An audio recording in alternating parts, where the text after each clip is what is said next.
Hello everyone, I'm Mick. I hope your SSD got enough storage to handle the rest of this video, because oh boy, this is going to be a long one.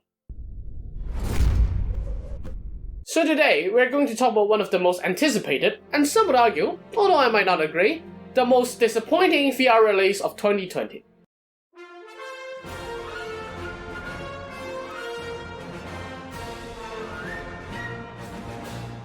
Medal of Honor Above and Beyond. So before I get into discussing the gameplay, I have to address the elephant in the room. This visual gag is predictable and not funny.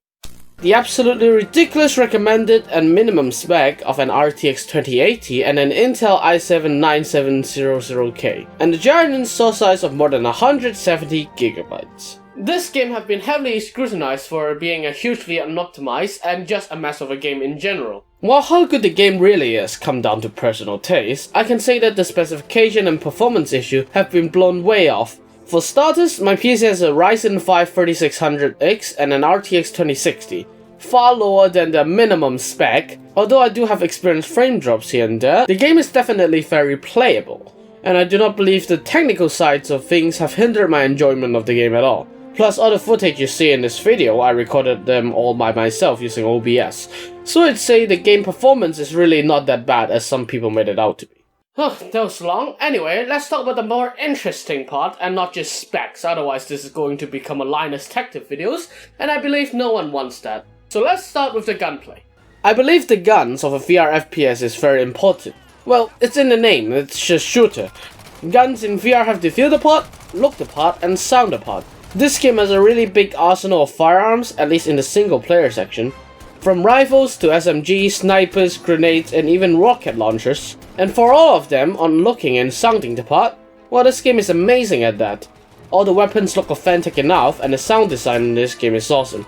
Each shot feels very punchy and powerful, and has satisfying haptic feedback from the motion controllers. And of course, you cannot forget the classic M1 ping. However, this game kind of stumbles a bit in the side of feeling the part. There is obviously the phase scope, or arcade scope as some would say, that is used for the scoped weapons in the game.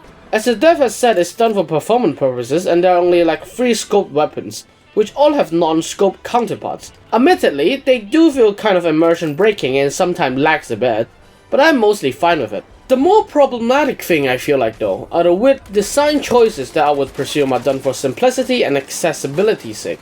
But I would say they have overdone it. Like the Carl 96K does not even need you to reload it and can shoot indefinitely. The 2 shotguns reload their shells automatically when you press a button. I feel like the devs just don't like reloading rounds one by one. And all the guns somehow wouldn't hold a round in the chamber for some reason, which I find is kind of a trope for arcade VR shooters. Like Silicon Rising that I've covered before also had this issue, but was fixed by a later patch. So I hope Medal of Honor would follow in their footsteps, because it's really not that hard to make it work properly. Here are also some final nitpicks that I want to throw in just before we dive into the campaign. The M1 always ejects an empty clip no matter how many rounds I fired. They call the mounted MG42 and M1911 in the Quartermaster, but there's actual voice line for the MG42, so it's probably just a bug, but it's triggering me so much. And also, you cannot reload the M1 with your trigger hand, which is kind of dumb, I would say. And I think that's all, so let's talk about the single player campaign. I won't talk about the story in depth, as it's just a generic World War II story, which is kind of expected. It's the first Medal of Honor game in VR. The pacing though sometimes feels off, with kind of long conversation segments intercutting between huge action set pieces and thrilling fight scenes. And the character animations, although not bad, are somewhat awkward and unnatural pauses from time to time. There are also jokes that feel out of place for a historic World War II story. This is the best plan ever! And with all those things combined make this story very campy and sometimes, I'm not even sure if it's intentional or not, funny. And I would say the campaign is still quite entertaining, at least for me. I've talked about the story pacing just now, and I think this is one of the reasons why this game got such a huge amount of negative reviews by players who have refunded it on Steam. First off, it is a very slow burn in the beginning, with an opening mission in Tunisia where there's just one long cutscene and then you have to shoot a Nazi using your pistol. Side note, you can also shoot and kill your friends here and instantly fail the mission. I did it when I was first playing the game and I laughed so hard when I did that. Then you will go to the doctor's office for preference settings, which is kind of funny I would say. Whenever you're in close proximity to an explosion, you might feel a concussive blast. The technicians call it camera shake. You can also feel this camera shake phenomenon when firing your weapon. But through the wonders of modern medicine, I can easily adjust how much camera shake you feel. Then you'll go to the firing range where they'll teach you the controls. This hall I would consider to be the tutorial sections are quite long, and the first few sections of the following mission 1 being a bit underwhelming and short, together with the annoying VICTORY screen every time you beat a level before being patched up recently, also make this game have a very bad first impression for a lot of people at launch, which would explain the mixed Steam reviews. This game gets so much better since mission 2 onward, however, where you got to get on a plane and shoot some Luftwaffe squads, walk on top of a speeding trains, and many more. From then on you get to experience D-Day landing, going to Norway, and fighting in the streets of Europe. These places are not cheap gimmicks either. The views and locales are some of the most stunning places I've seen in VR, even rivaling Half-Life Alyx in its diversity of location and the grand scale of some of the places. There are nothing on the VR platform as of currently that can replicate the excitement I feel of clearing out the Nazi bunkers above the beaches of Normandy and looking down to the blood-soaked beaches below in this game. At least not for a huge World War II enthusiast like myself. I feel like I should be fair and talk about some things that bugs me during the campaign. There are a few missions like this avalanche level and this truck level that move your camera around as you are in a vehicle, while requiring you to turn and shoot enemies around you. I've heard that some say these segments have made people get motion sick. Although I do not feel sick after playing them, I feel like I should give a heads up here and that you have the option to skip these more intense levels in the settings. I also would like to point out there are a few times when you're using a mounted weapon, like this AA gun on the train, the plane's turret, and this tank level. You aim the mounted weapon with your head, so you look at the thing you want to shoot at and press fire. I get that implementing motion track controls for these mounted weapons are not that easy, and they might not even work that well if they took the realistic approach to them. I still feel like it's a shame that this part feels immersion breaking and I feel like I'm controlling a game and not actually being there, but this kind of comes down to the VR technology we have today being so limited and I cannot fault the game for that. So, let's talk about the multiplayer part of the game. It's my name after all. TheMultiplayerMick, right? So, yeah. Okay, that was a bad joke. The multiplayer segments have potential, I would say. There's sadly only 9 main guns available for the multiplayer modes, with 2 of them being the same gun, the Gewehr 43, as one of them is scoped and the other's not. You also have no sidearms like pistols, though you can pick up dropped enemy weapons as a secondary. The game also lacks melee attack for the multiplayer mode, which is kind of weird. The maps here are beautiful looking, possibly the best looking multiplayer VR maps out there, with there being enough maps that each feel unique to look at.